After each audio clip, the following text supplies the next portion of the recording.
Eu quero compartilhar com você uma palavra,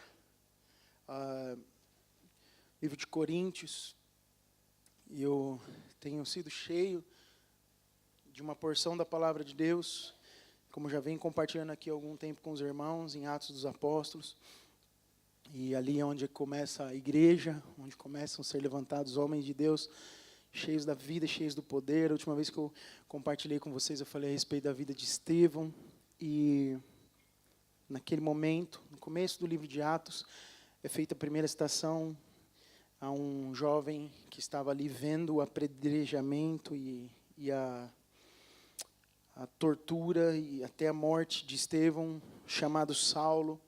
Naquele momento, Saulo de Tarso, perseguidor dos cristãos, o qual teve pelas testemunhas da morte de Estevão, depositado as vestes daquele homem de Deus, daquele servo, daquele diácono que servia a mesa, mas que operava em milagres, porque o Espírito era na vida dele. Esse era Estevão.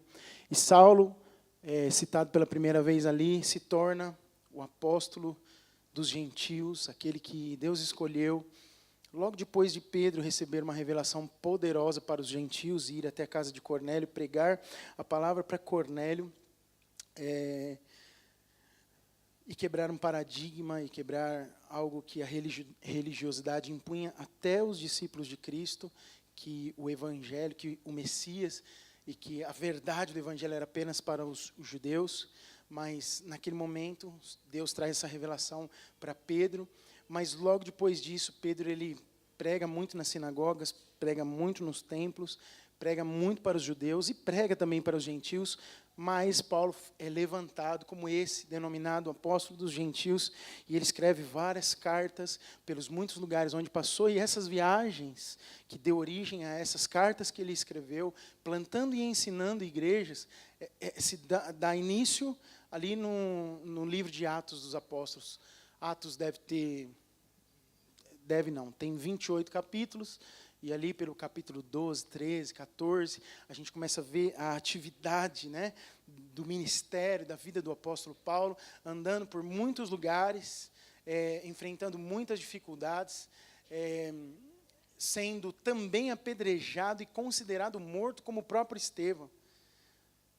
Ele foi apedrejado por causa do Evangelho, as pessoas o retiraram como morto, mas esse mesmo estava vivo ainda. Você imagina alguém ser considerado como morto depois de ter sido apedrejado, e as pedras eram pedras grandes. Quando você vê relatos sobre isso, fizeram muito estrago na vida dele, mas Deus tinha um propósito. Ele passou, por isso que ele escreveu que sabia passar por tudo, por aflições e dificuldades, e quando ele estava fraco, é aí que ele se sentia forte, porque o poder de Deus se aperfeiçoava na sua fraqueza. Ele foi quem escreveu o livro de Romanos e, na sequência de Atos, e depois escreveu o livro para a igreja de Coríntios. E eu quero ler com você o capítulo 13, o versículo 13 da segunda carta aos Coríntios, ou seja, o último versículo da carta de 2 Coríntios, que diz assim: a graça do Senhor Jesus Cristo e o amor de Deus e a comunhão do Espírito Santo sejam com todos vós. Você pode repetir isso comigo? Já deu para decorar, não deu? A graça do Senhor Jesus Cristo e o amor de Deus e a comunhão do Espírito Santo sejam com todos vós. Arthur, hoje vai ser com emoção. Eu não te passei nada, né? Mas assim, me ajuda a emocionar pouco. Emociona só um pouquinho, assim. Tá bom? Me perdoa, meu irmão. Um pouquinho antes, se você ler no capítulo 13, alguns versículos, uns 10 versículos antes, você vê que o apóstolo Paulo está escrevendo esse texto para uma igreja muito doente, uma igreja com muitas dificuldades. E ele enfatiza uma coisa muito importante para essa igreja de Coríntios. Ele fala: irmãos, já estive com vocês 2 vezes. Eu tenho um monte de coisa para fazer. Deus está me mandando para um monte de lugar. Eu estou viajando para uma porção de lugares. Tem muita coisa acontecendo neste momento. Porém, eu já estive com vocês 2 vezes. E, se eu for ter que voltar a terceira, eu vou voltar e a coisa vai ficar ruim para vocês. Você pode ler o que está escrito aí antes. Eu vou voltar para que por 2 ou 3 testemunhas a gente resolva essas questões, porque desse jeito não dá. Então ele está repreendendo os irmãos. Por quê? Porque na igreja de Coríntios, havia muitos problemas. É claro que era só lá na igreja de Coríntios, a nossa aqui não tem nenhum problema. Lá tinham problemas, por exemplo, os irmãos tinham divisão entre eles, facções. Lá os irmãos ficavam embriagados na ceia. Isso aqui não aconteceu na nossa igreja, glória a Deus. Mas os irmãos lá ficavam bêbados na ceia. Tinha gente com problema de fornicação, de adultério, irmão botando o outro na justiça, briga entre os irmãos, um problema terrível. E uma igreja com muitas dificuldades de avançar, mas uma igreja amada por Deus, porque você vê claramente isso nas palavras do apóstolo Paulo. Coloca os versículos 10 em diante, só para a gente ler e chegar no 13, para você entender o tamanho do amor de Deus. Portanto, escreva essas coisas, estando ausente, para que, estando presente, não venha a usar do quê? De rigor, segundo o quê? A autoridade que o Senhor me conferiu para edificação e para não destruir. Qual era o propósito do rigor e da autoridade usada do apóstolo? Para edificação e não para destruir. Amém? Esse era o propósito daquilo que ele sabia que tinha recebido de Deus. E o versículo 11. Quanto ao mais, irmãos, a Deus, aperfeiçoai-vos, consolai-vos, sede do mesmo parecer e vivei em paz. O que ele está dizendo? Olha, se aperfeiçoem. Vocês já conhecem uma verdade. Se aperfeiçoem nessa verdade. Consolai-vos. Sede do mesmo parecer. Sabe o que é ser do mesmo parecer? Ter um mesmo coração. Ainda que a gente tenha preferências diferentes, a gente decide trabalhar em prol de um mesmo propósito, de um mesmo objetivo. Amamos o Senhor, cremos no mesmo propósito de Cristo para a vida da igreja aqui na terra e trabalhamos por isso juntos. Qual é o propósito de Deus? Salvar tantos quanto quiserem recebê-lo, para que Jesus volte e a gente seja, aleluia, introduzido na eternidade, através do milênio, depois eternidade afora. Esse é o propósito final de Deus. Então, nós precisamos ter um mesmo parecer nesse momento, para que nós possamos caminhar com um coração unido, viver em paz, sem dissensões entre os irmãos. Diga comigo, viver em paz. Quantos vivem em paz aqui? Digam amém. Nós precisamos ter paz com os nossos irmãos. Você pode olhar para a pessoa do teu lado e falar assim, estou em paz com você.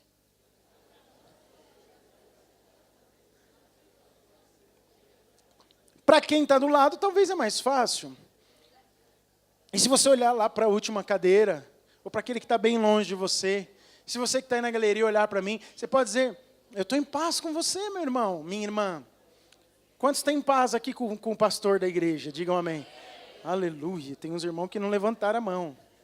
Misericórdia. Depois vamos acertar. Para a gente ficar em paz, você não está em paz comigo, sabe o que você faz? Termina o culto hoje, aproveita que é feriado prolongado e me convida para o churrasco da sua casa. Aí a gente fica em paz. Se tiver pudim de sobremesa, então, aleluia. Só que saiba que eu vou levar uma porção de irmãos comigo, né? Os da casa. Agora eu tenho o Pedro também, né? E ele come bem. Então, lá em casa, né? Mas tenhamos paz uns com os outros. E ele continua. E o Deus de amor... Não. Ainda volta no versículo 11. E o Deus de amor e de paz estará convosco. Continua, o 12. Saudai-vos uns aos outros com ósculo santo.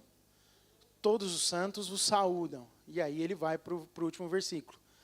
Ele diz, a graça do Senhor Jesus Cristo e o amor de Deus e a comunhão do Espírito Santo sejam com todos vocês. Havia um coração amoroso da parte do apóstolo, do pastor que plantou aquela igreja e que cuidava e apacentava aquela igreja em amor, de dizer para eles, olha, que vocês tenham mais ainda e experimentem mais ainda da graça do Senhor Jesus Cristo. Que vocês provem e experimentem ainda mais do amor de Deus e a comunhão do Espírito Santo. Diga comigo, a comunhão do Espírito Santo seja com só os presbíteros da igreja. Seja só com aqueles que estão fazendo a diferença. Sejam só com aqueles que não têm problema nenhum com ninguém. Não, que a comunhão do Espírito seja com todos vós. Ele usava da autoridade do rigor e dizia, na verdade ele disse, eu, se precisar ir a terceira vez, usarei da autoridade que o Senhor me tem dado, me conferido, e do rigor necessário. Versículos antes ele fala daquela questão das testemunhas, porque certamente havia divisão de opinião entre os irmãos sobre algumas coisas.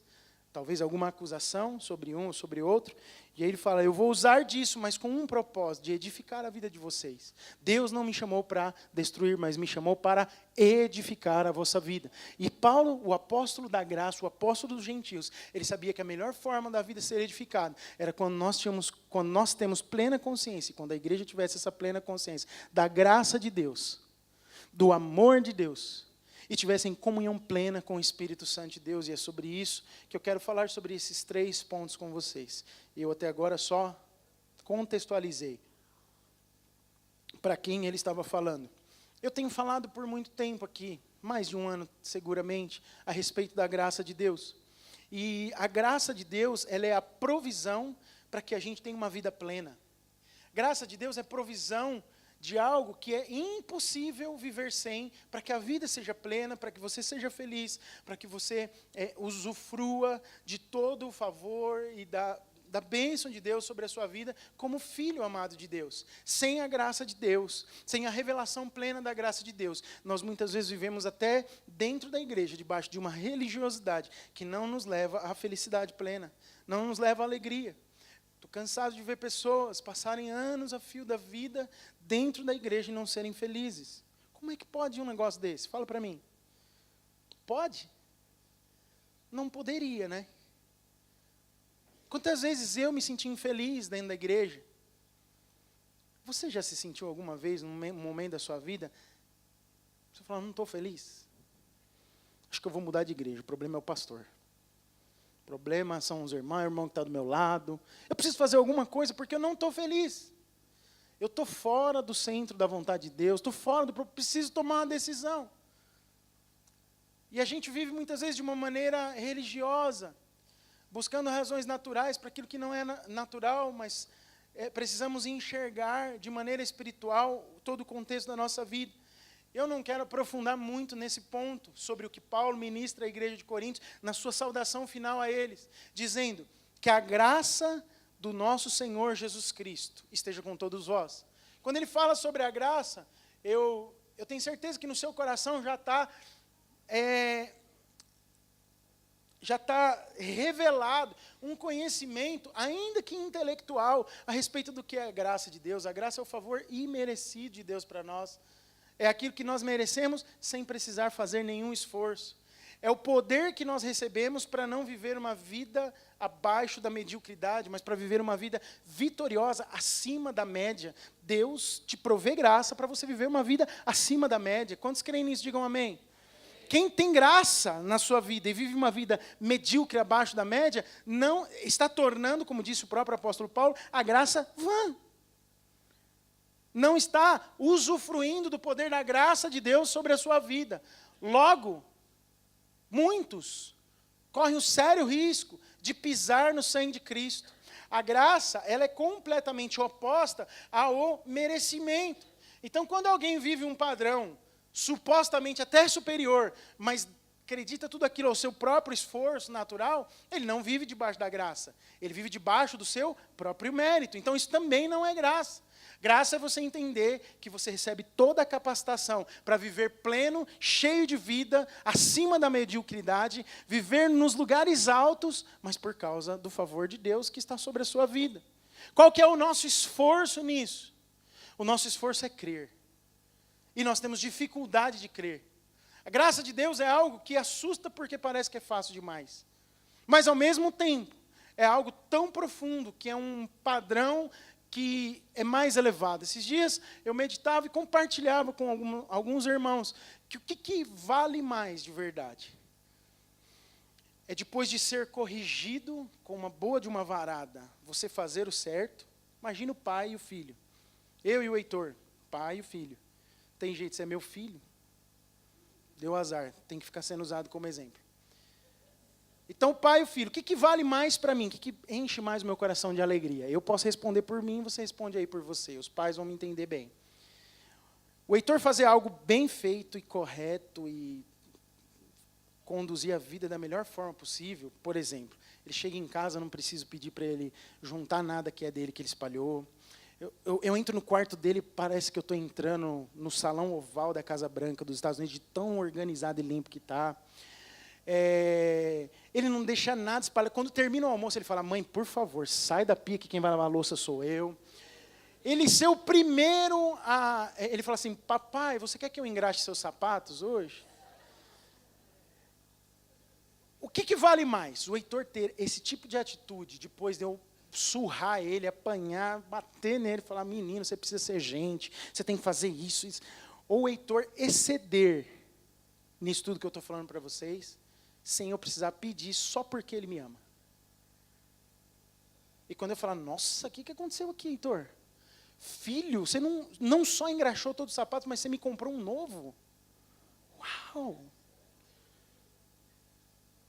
Aí você olha bem dentro do olho e fala, é você mesmo que está aí dentro. Estou brincando, ele me ama muito, não ama, filho? O que tem mais valor? Ele fazer tudo isso e exceder, sem eu precisar nem falar, porque ele me ama, ou ele só fazer quando eu vou lá e dou uma surra nele para ele fazer? O que você acha que tem mais valor para Deus? Você ficar fazendo as coisas porque apanha toda hora, ou você ter um coração completamente rendido, porque você entendeu o quanto Deus é bom para você?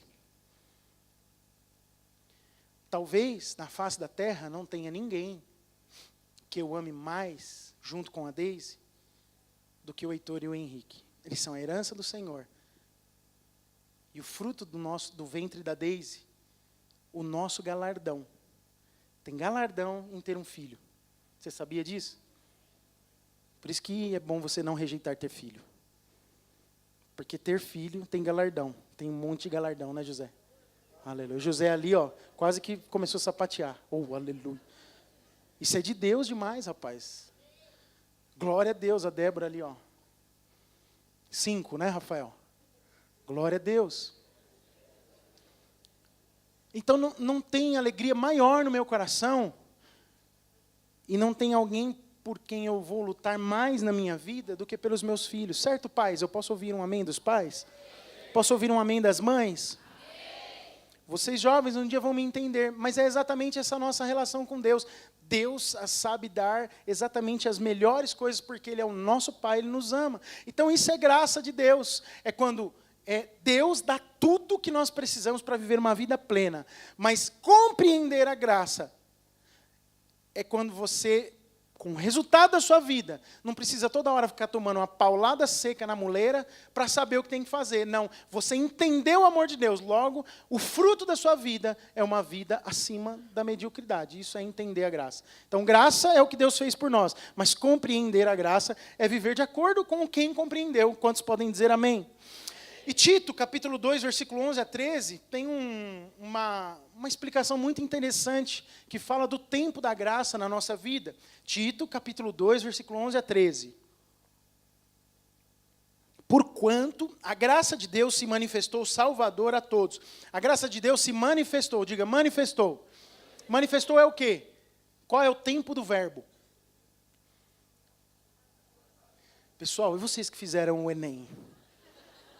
Só aprenderam, só responderam sobre ideologia de gênero?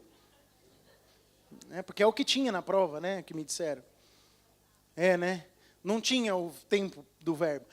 Manifestou, porquanto a graça de Deus se manifestou no passado. Continua o versículo. Manifestou Salvador a todos os homens. Continuando. Educando-nos para que... Educando-nos está no quê?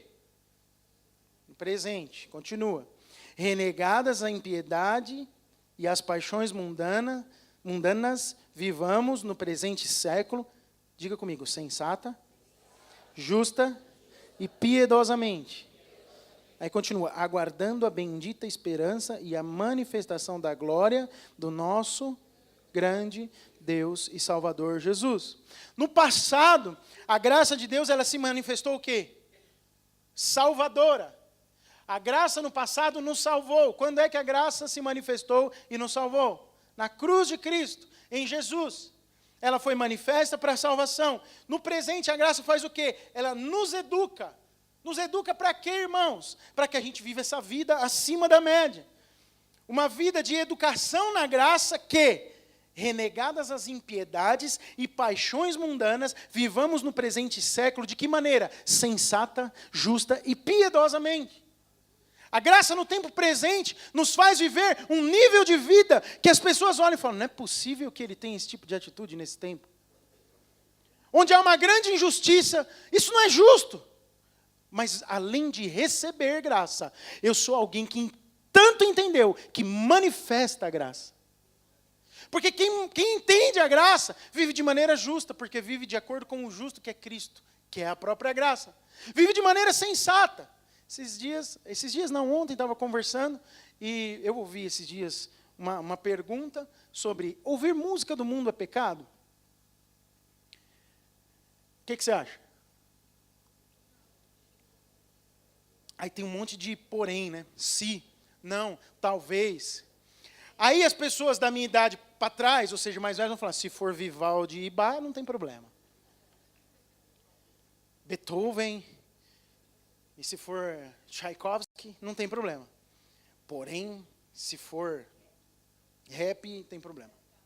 Zezé de Camargo já não é tanto desse tempo atual, né? Apesar que eles cantam o amor também, né? Só que o amor deles mexe com a minha cabeça e me deixa assim, não sei. Esse é o amor do Zezé. O amor de Deus mexe com o nosso coração, né? Aleluia. Glória a Deus. Oh Deus, agora eu preciso voltar aqui para a palavra. Por que eu estou falando do Zezé de Camargo, pastora? Me ajuda. Então a pergunta é essa, é pecado? Ouvir a música do mundo? Irmãos, não é pecado. Ih, agora lascou tudo.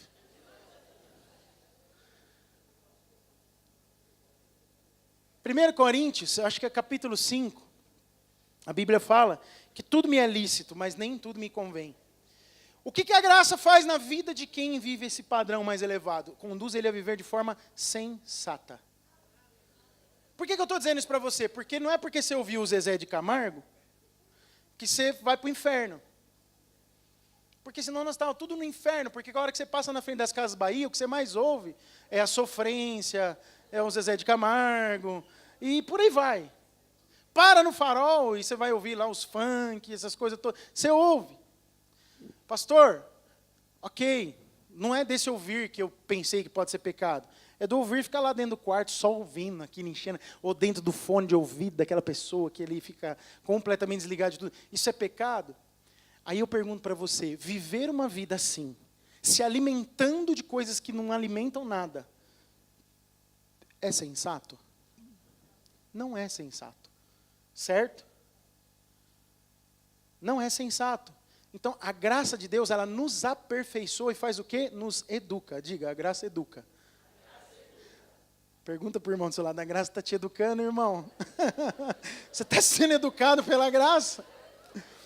Como é que está o seu playlist do Spotify? Ai, meu Deus do céu. Iron Maiden, meu Deus. Uma canção opressiva, né, de certa forma. Você não escuta mais? Olha só, os músicos me perguntam muito isso. Por quê? Porque às vezes vai estudar música e toca uma música do mundo. Tem que estudar aquilo, porque faz parte. E faz parte, porque tem grandes artistas, musicalmente falando, né? Eu trabalho numa orquestra, vocês sabem disso. Então, alguns deles até professavam a fé. Mas a gente estuda muita peça musical e vai analisar composição, para analisar harmonicamente, melodicamente. Aquilo é um estudo técnico, minucioso. É como um trabalho qualquer, faz parte do trabalho. Você ensina e, através daquilo, você melhora a técnica, melhora a compreensão, melhora o entendimento que você tem das coisas. Mas aquilo não pode tomar conta do seu coração ao ponto de que você viva de maneira insensata. É completamente insensato eu ser apaixonado por uma música que denigra a imagem feminina, por exemplo. É insensato. Não convém. Você entende que não convém? Sim ou não? Então, aquilo que não convém deve estar à parte. Nós precisamos ser educados na graça. Mas mais do que isso, quando você compreende a graça, você manifesta a graça. Diga, manifesta a graça. Porque você vive de forma piedosa. Alguém que tem a graça de Deus, e que entendeu a graça de Deus, vive de maneira piedosa, no tempo presente. Diga, isso é no tempo presente. Então, se alguém está entre você e o seu irmão, e não manifesta a graça de Deus, ele não está vivendo de maneira piedosa. Não ama os irmãos, tudo é na lei. Olho por olho, dente por dente. Escreveu, não leu, pau comeu, não é assim? Corta a cabeça dele, já falei 500 vezes, não foi assim que Jesus fez com a gente. Mas você fala assim, pastor, mas tem um irmão lá na minha célula que não para de ouvir funk. Aqueles funk, tem uns funk que são pior que os outros, e esses pior que os outros chamam-se pesadão, não é isso? Tá vendo? Estou manjando de tudo aí. Ouve pesadão, misericórdia. Precisa fazer regime, esse irmão. Não é de Deus, não é sensato, não edifica. Mas, pastor, por que você está me dizendo isso? Eu não estou dizendo para você que por causa disso agora vai cair um raio na sua cabeça, vai morrer e vai para o inferno. Não, eu só estou dizendo que você precisa ser um pouco mais educado na graça e crescer. E esse é o propósito de Deus na sua vida. E eu, se já cresci nisso, preciso ser o que com você? Piedoso. Era isso que o apóstolo Paulo... Por que tinha dissensão na igreja? Porque uns se achavam mais do que os outros. E o que a Bíblia fala sobre isso? Que eu preciso considerar os meus irmãos acima de mim mesmo. Em amor. Quando eu amo os meus irmãos, eu não paro para ficar só olhando os defeitos dele. Ó, faça um exercício aí agora. Olha para mim e pensa num defeito meu. Olha, os irmãos estão tudo rindo sarcasticamente agora, porque você deve ter achado mais do que um. Ó, começou a queimar as 2 orelhas, só de você pensar. Imagina no almoço hoje.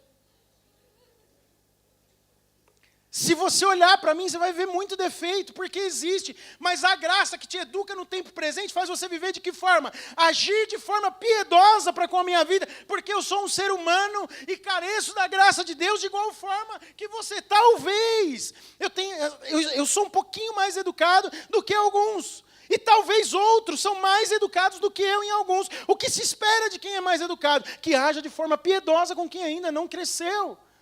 E que se espera de quem ainda não cresceu? De que possa olhar para o exemplo daqueles que avançaram, aprenda com eles e cresça de igual forma. Esse é o propósito da graça de Deus. Então o apóstolo Paulo termina a conversa com os coríntios dizendo que a graça do nosso Senhor Jesus Cristo, esta graça que vos salvou, vos eduque. E ele termina no versículo de Tito, que apagou aqui no meu tablet. Aguardando a bendita esperança e a manifestação. Aguardando fala do quê? Do futuro. Da manifestação da glória do nosso Deus. A graça que aponta para a eternidade. Nós aguardamos no futuro, enquanto somos educados pela graça que nos salvou, a manifestação do nosso grande Deus, Salvador Jesus Cristo. Que dia será esse? O dia que Ele vier nos buscar. O propósito da graça é esse. Salvou, educou e levou para a eternidade. Quantos estão comigo, digam amém. Segundo, primeiro, que a graça do nosso Senhor e Salvador Jesus Cristo. Salvador está por minha conta. O amor, versículo 13, de 2 Coríntios 13. Você não lembra? A graça do Senhor Jesus Cristo e o amor de... Diga comigo, o amor de... 1 João capítulo 3, versículo 1 diz assim, olha, vede que grande amor nos tem concedido o Pai, ao ponto de sermos chamados filhos de Deus. E de fato somos filhos de Deus. Por essa razão o mundo não nos conhece, porquanto não o conheceu a Ele mesmo. João ele diz o quê? Que a maior expressão do amor de Deus é o quê? É nos fazer o quê? Seus filhos. Esta é a maior expressão do amor de Deus. Leia de novo o começo do versículo. Vede que grande amor nos tem concedido o Pai. Ao ponto, lê comigo, de sermos... O amor de Deus é tão grande ao ponto do quê? De sermos chamados... Nós fomos feitos filhos de Deus. Antes, nós éramos filhos do quê? Da ira. Por quê? Porque estávamos condenados. Mas hoje, nós somos filhos amados. Uau, é uma mudança muito grande. De filhos da ira a filhos amados. E como filhos, nós temos a natureza de um pai amoroso que nos ama, que age de maneira piedosa. de um pai justo, de um pai que sabe dar aquilo que o filho precisa. Temos essa natureza. Em 2 Pedro, capítulo 1, versículo 4, a Bíblia diz, pelas quais nos têm sido doadas, quais o quê? Quais virtudes? Esse é o versículo 4 de 1 Pedro, da segunda carta. Mas o versículo 3, que é o anterior a esse, a Bíblia está falando das virtudes de Cristo. E ele diz, pelas quais nos têm sido doadas as suas preciosas e muito grandes promessas. Diga comigo, promessas. Para que por elas vos tornei coparticipantes do quê? Da natureza divina. Pelas promessas de Deus, através das virtudes de Cristo, e as virtudes de Cristo são manifestas na graça dele por nós somos coparticipantes da natureza divina. Coparticipantes, ou seja, participamos juntos da natureza divina, livrando-nos do quê? O que nos livra da corrupção e das paixões do mundo? A coparticipação da natureza divina. Nós só somos livres das paixões e da corrupção do mundo por causa de ser participante da natureza divina. Quem é participante da natureza divina? Quem é feito filho de Deus. Quem é feito filho de Deus? Aquele que creu no sacrifício de Jesus e não torna a graça vã na sua vida. É por ela salvo, por ela educado e por ela aguarda a volta de Jesus. Quantos estão entendendo o que eu estou falando aqui? Digam amém. Então, se a maior expressão do Pai é nos fazer filhos, a melhor forma para eu demonstrar que eu entendi que sou amado e que sou filho é agir como filho. De novo, se a maior expressão do amor de Deus foi nos ter tornado filhos dele mesmo, a melhor forma de demonstrar que eu entendi isso é agir como filho. Por que eu ajo? Porque o pastor está pregando e falando que eu tenho que fazer assim? Não, porque eu entendi que eu era filho da ira, condenado à morte eterna, mas ele demonstrou o seu amor, me fazendo filho amado, por isso eu tenho prazer em agir como filho. É alegria. Ele me pede para engraxar o sapato, eu compro um sapato novo para ele. Você está me entendendo? Ele me fala de santidade, eu digo, eu preciso ser como o Senhor é. Ele fala, eu sou amado e eu quero estar perto de você. Eu falo, Senhor, eu não quero passar um minuto da minha vida sem que o Senhor possa saber o que está acontecendo comigo. Eu acordo mais cedo todo dia, porque eu não tenho outro momento para passar alguns minutos para falar com Ele e para ouvir o que Ele tem para dizer para mim. Filho, age dessa forma.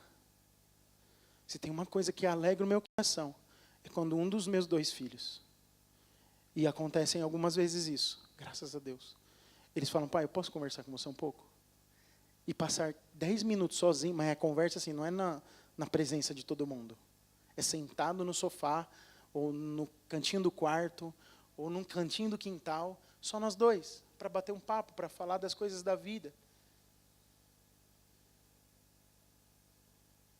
A melhor coisa que acontece. Agora, você imagina como é que Deus se alegra, como é que o coração de Deus se alegra, quando você que sai para trabalhar às 6 da manhã, acorda às 5h30 e fala, Senhor, eu acordei essa meia hora antes porque eu preciso falar com o Senhor.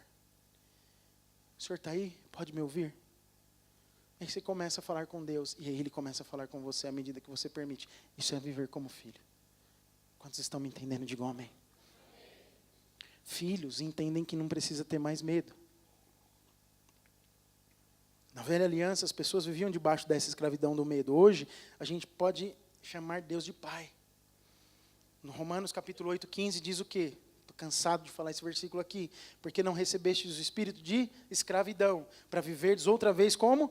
Em temor, ou atemorizados. Mas recebeste o espírito de adoção, baseados no qual clamamos? Clamamos o quê? Abba, Pai. O Espírito de Deus fez questão de que estivesse registrado na Bíblia essa palavra Abba. Por quê? Porque é a forma que as criancinhas até hoje se dirigem aos seus pais lá em Israel. Abba. Uma vez eu vi um videozinho, procura na internet, você deve achar. Crianças andando, como nós vemos as nossas nas praças aqui, chamando alguém, chamando o pai. E eles falam, Abba, Abba. Deve ser muito interessante estar lá e ouvir eles falarem, né? Abba. As crianças pequenas dizem para os seus pais, Abba. O que é isso? É o nosso equivalente a paizinho. A gente não usa muito aqui, eu ouço poucas pessoas. Tinha uma prima que chamava o pai dela de paizinho quando eu era criança. Mas a gente ouve pouco essa expressão. A gente ouve mais papai. E ainda ouve pouco. Não é? A gente está num tempo onde o respeito não se traduz só pelo que se fala. É o que dizem os jovens, muitas vezes. Mas se traduz pela forma como ele age. Então, tratar alguém de maneira educada não está somente naquilo que você fala e no pronome de tratamento que você usa. Mas está na forma como você age com aquela pessoa. Deixa eu me explicar. Eu lembro quando eu conheci minha esposa, ela, os irmãos dela, têm a prática de chamar os pais, que vocês conhecem todos, aos quais me refiro aqui, de você, numa liberdade que os pais dão para eles. Mas há muito respeito pelos pais. Então, eu falei para Deise, quando a gente começou a se relacionar, né? Falei, mãe, chama meu pai de senhor. Lembra disso? Ela falou, nunca chamei minha mãe, meu pai de senhor. Mas eles nunca exigiram isso de mim. Mas havia muito respeito. Amém? Os irmãos me entendem? Só para a gente contextualizar aqui. Então, eu não estou querendo dizer para você que só na forma como você trata está o respeito. Mas é muito delicado e carinhoso quando, no momento de intimidade, e aí eu já vi a Deise fazer isso com os pais dela, de chamar pelo adjetivo. É tão bom você ouvir pai, mãe, mãezinha. Você já fez isso para o seu pai e para a sua mãe? Já teve o privilégio de fazer isso? Quantas pessoas nem têm o privilégio porque não tem o pai ou não tem a mãe para falar isso? Mas nós podemos dizer isso para Deus. Por que nós podemos dizer isso para Deus? Nós não precisamos ter temor no coração. Nós podemos dizer para Deus, papai. Ou simplesmente Abba, porque você entende a tradução. E você dizer, Senhor, Pai. Como é bom começar a orar e dizer, Pai. Tira da sua mente essa imagem de que Deus é um Deus distante. Não, Deus é tão perto porque Ele é o Pai. Você não precisa convencer, persuadir Deus a vir ajudar você. Não, Deus já tem essa disposição. Isso é um engano no inferno. Tudo que você precisa fazer é chamar Deus de Pai, reconhecendo-o verdadeiramente como Pai. Tudo que você pode fazer para ser socorrido por Deus na sua necessidade é dizer, papai, eu preciso do Senhor. Jesus ele veio revelar o novo nome de Deus. João 17,6, a Bíblia diz assim, manifestei o teu nome aos homens que me deste no mundo. Eram teus, tu nos confiaste, e eles têm guardado a tua palavra. Que nome Jesus veio manifestar? O nome de quem? O nome de Deus. Que nome era esse? Se a gente olhar como foi revelado o nome do Senhor ao longo da palavra, Elohim, o Deus Criador, foi revelado lá no Gênesis. A Bíblia fala isso. Obviamente, também Jesus não veio revelar o El Shaddai, que foi revelado em Abraão, o Deus El Shaddai. E nem Jeová, que foi revelado em Moisés. Todo judeu conhece muito bem isso. Mas, o nome que Jesus veio revelar foi o nome de Deus como Pai. Todos os outros nomes de Deus, isso aqui dá uma outra pregação, extensa inclusive, Jeová Rafá, Jeová Shalom, Jeová Tzidkenu, Jeová Jiré, e por aí vai, Jeová Nissi, e são muitos os nomes de Deus, todos eles revelam parcialmente o caráter de Deus, algo em que Deus fazia e faria e podia fazer pelo seu povo. Mas o nome Pai revela um Deus completamente pleno, porque todos os outros nomes estão incluídos no nome Pai. Pai protege, Pai provê, Pai é justo, Pai fortalece, Pai levanta bandeira por causa do filho, Pai ajuda, Pai nunca vai virar as costas, Pai envolve todo o completo Deus que nós temos. Há poder nesse nome, há proteção nesse nome, todos os atributos de Deus estão presentes neste nome. Ele é Pai. E se Ele é Pai, e eu entendi o seu amor, eu recebo isso. Paulo estava ministrando a igreja, na sua última frase, a igreja de Coríntios, ele diz, que a graça do nosso Senhor Jesus Cristo e o amor de Deus. Quando ele falava do amor de Deus, ele esperava que todos tivessem esta compreensão, entendessem Deus como Pai, Entendessem Deus como Pai, por isso não fossem atemorizados em seus corações. Entendessem que são filhos amados de Deus. E por isso viviam de acordo num novo padrão de vida, porque entenderam o tamanho do amor de Deus. E ele termina, e a comunhão do Espírito Santo. Diga comigo, e a comunhão do Espírito Santo. Sejam com todos vós. Você precisa entender o quanto você é amado pelo Espírito. Nós cantamos aqui nessa manhã, nosso amigo Santo Espírito, venha aquecer os corações. Nós precisamos entender o quanto o Espírito Santo nos ama.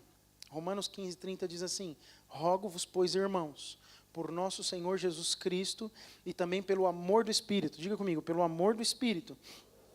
Diga mais forte, pelo amor do Espírito. Então, Paulo está rogando aos irmãos, por Jesus Cristo e também pelo amor do Espírito, que lutei juntamente comigo nas orações a Deus a meu favor. Então, ele entendia que ele era amado pelo Espírito de Deus. Você é amado. Diga, o Espírito me ama. Aleluia. Diga, o Espírito me ama. O amor do Espírito Santo é o amor... Esse amor mencionado por Paulo é o amor que o Espírito tem por cada crente. Ele tem por você, tem por mim. Não pense que o Espírito Santo é uma energia dentro de você, impessoal. Ainda que as pessoas, muitas vezes, que não têm revelação do amor de Deus, cheguem na igreja e falam, uau, eu lembro de uma visitante que veio aqui uma vez, amiga minha do trabalho, e ela falou assim, nossa, na segunda-feira no trabalho, ela era espírita, kardecista. Eu falei assim, aí, gostou do culto? Aí ela falou assim, gostei, as pessoas me trataram muito bem, eu fui muito bem recebida lá na sua igreja. Eu falei, que legal, que bom. Aí, eu falei assim, vai voltar? Ela falou, então é muito longe para mim, né, e tal. Mas é inegável uma coisa, eu entrei pelaquela porta, tinha uma energia que eu não sentia em outro lugar. Eu falei, os irmãos lá são tudo energizado. Você entra lá, primeiro que te recebe na porta, você já sente o campo gravitacional em volta. Tem energia. O Espírito Santo é essa energia, porque a Bíblia também se refere ao poder de Deus como dunamis, aquela coisa que... Mas não é uma energia só. Ele é uma pessoa. Não é impessoal, é íntimo. Tem relação. Você já pensou? Você tem a possibilidade de tá bem perto e ter dentro de você, intimamente conectado a você, algo que é muito poderoso, que impacta até quem não o tem, que mexe até com quem não o tem, mas também é tão pessoal e te ama tanto e está tão perto de você. Alguns dias atrás eu compartilhei isso com os irmãos. Jesus, ele falou, eu preciso ir para que eu possa lhes enviar um consolador. Eu preciso ir para que vocês tenham a possibilidade de ter ainda mais intimidade. Um pouquinho antes, isso é capítulo 17, se não me falha a memória, de João. No capítulo 15 ele diz o seguinte, obras maiores vocês ainda farão. Por quê? Porque o Espírito Santo vai te capacitar para viver essas obras maiores. Uma vez eu ouvi numa pregação recente, o pastor que estava ministrando, ele falou assim, eu tenho muita vontade de chegar no céu e abraçar Abraão e falar, uau, Abraão, como é que foi aquela coisa de receber aqueles 3 anjos e de Sara ter rido e você crido? Como é que foi aquele dia da aliança que você tomou um sono profundo? Você acorda aqueles animais mortos e crê na promessa. E como é que foi o dia que nasceu Isaac? Qual foi o tamanho da alegria? Uau, Moisés, como é que foi? Tocar com o cajado na água do Mar Vermelho e o mar se abrir. Davi, uau, como é que foi aquele negócio de dançar na frente da arca, a arca caiu, mas depois você vê a glória de Deus. E por aí vai, quem você tem vontade de ver na eternidade? Dá um abraço. Tem alguém? Jesus! A fila de Jesus vai estar grande. Vai estar aquela assim longa. Mas eu tenho vontade de falar, o apóstolo Paulo, fala, Paulo, como é que foi no dia que você caiu para fora do barco? Tinha uns 200 negros lá dentro. Vocês conseguem chegar na ilha de Malta, sair lá, você vai pôr o graveto, pega a cobra, pica a sua mão, os bárbaros, você não tinha medo nem dos bárbaros? Como é que era aquilo? Como é que foi ficar na prisão? Foi Lucas mesmo que ficou visitar você lá, para saber como é que... Vai ter assunto para falar, não vai? E esse pastor estava falando mais ou menos isso que eu estou falando. Ele falou assim, mas eu imagino que eles vão falar para mim assim, mas Rodrigo, fala para mim como é que era isso do tempo do Velho Testamento, né? Eu fui até Paulo, mas esse pastor falou só até o Velho Testamento. A gente viveu todas essas experiências de milagres. Imagina, Eliseu, Elias, e por aí vai. Gideão, Josué. A gente viveu grandes experiências, Samuel. Mas como é que era ter o próprio Deus habitando dentro de você? A gente não pôde saber como é que era isso. A gente não consegue ter a dimensão do tamanho desse negócio na nossa vida. Porque toda vez que alguém fala sobre isso, a gente fica assim.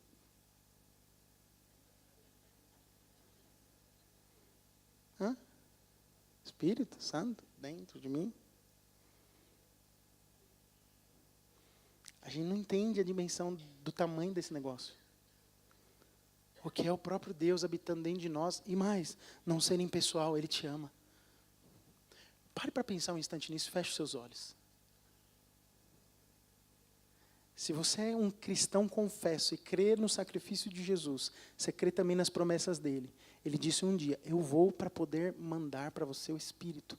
E o Espírito está aí dentro de você agora. Pense nisso por alguns segundos só. Em silêncio, não fale nada. Eu vou fazer silêncio aqui, eu quero que você pense nisso.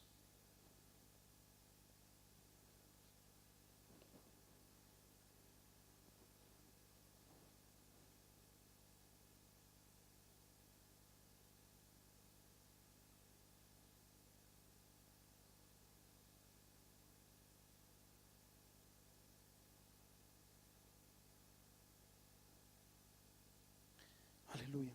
Isso alegra o seu coração? O Espírito de Deus não apenas nos ama, mas Ele é o Espírito da graça em nós. 1 Coríntios 2,12 diz, ora, nós não temos recebido o Espírito do mundo, e sim o Espírito que vem de Deus, para que conheçamos o que por Deus nos foi dado gratuitamente. Diga, dado gratuitamente.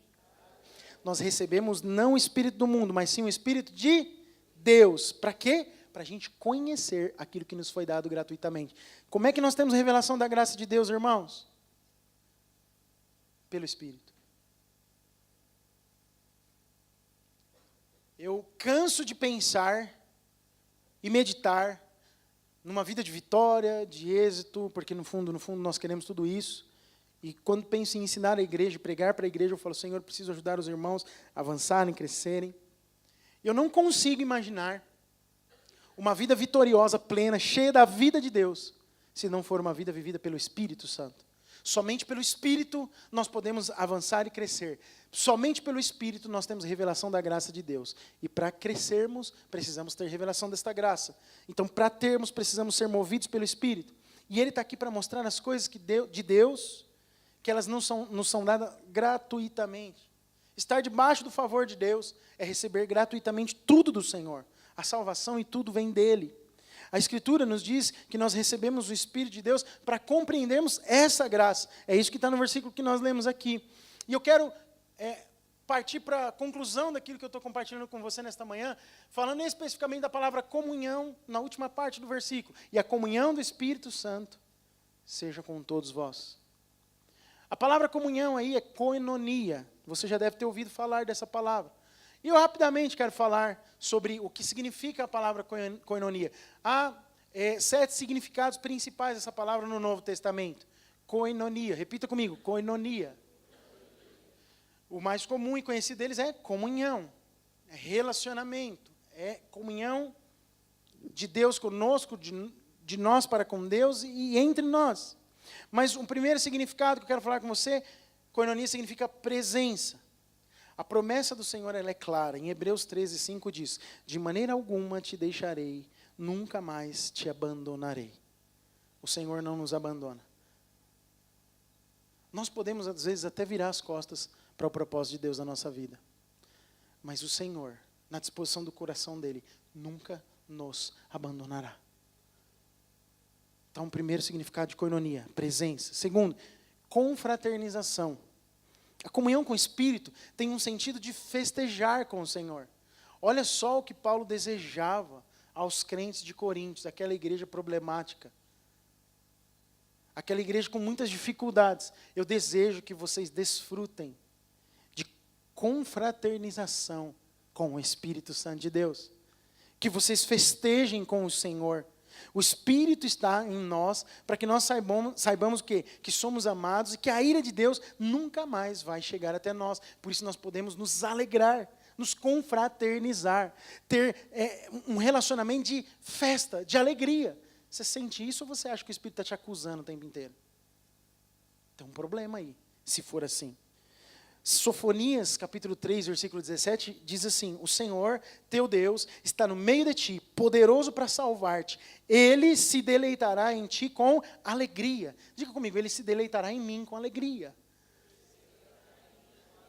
Diga, Deus se deleita em mim com alegria. Renovar-te-á o seu amor, regozijar-se-á em ti com júbilo. Fala, o Senhor se alegrará em mim com júbilo. E eu terei o meu amor renovado. Aleluia. Aleluia. Aleluia. Koinonia. Outro significado, compartilhamento. Você sabe que às vezes a gente tem dificuldade de compartilhar algo. Mas o primeiro com o qual devemos compartilhar é com o Espírito. Podemos abrir o nosso coração com o Espírito. Não há nada mais que nós não possamos compartilhar com o Espírito de Deus.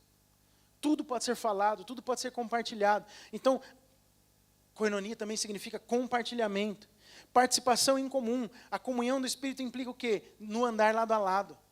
Somos companheiros, somos parceiros, andamos lado a lado. Uma vez eu ouvi o pastor John Bevere pregando. Quem conhece o pastor John Bevere? Já ouviu uma palavra dele, pelo menos? Levanta a mão. Quem já leu algum livro do pastor John Bevere? É muito bom. Tem um livro dele que chama A Isca de Satanás e o outro... Não, a da honra, que é um best-seller. A Recompensa da Honra. A Recompensa da Honra. Ele escreveu muitos outros, Movidos pela Eternidade, um recente agora, Kryptonita. É um grande escritor. Eu gosto muito de ler John Bevere. E uma vez eu vi ele pregar, numa conferência, eu estava lá. Eu vi ele falando que por muitas vezes ele entrava no carro dele para ir trabalhar. E o Espírito Santo estava do lado dele como uma pessoa. E ele ignorou a presença do Espírito Santo de Deus. Até que um dia Deus falou para ele assim: pô, estou todo dia sentado com você aqui.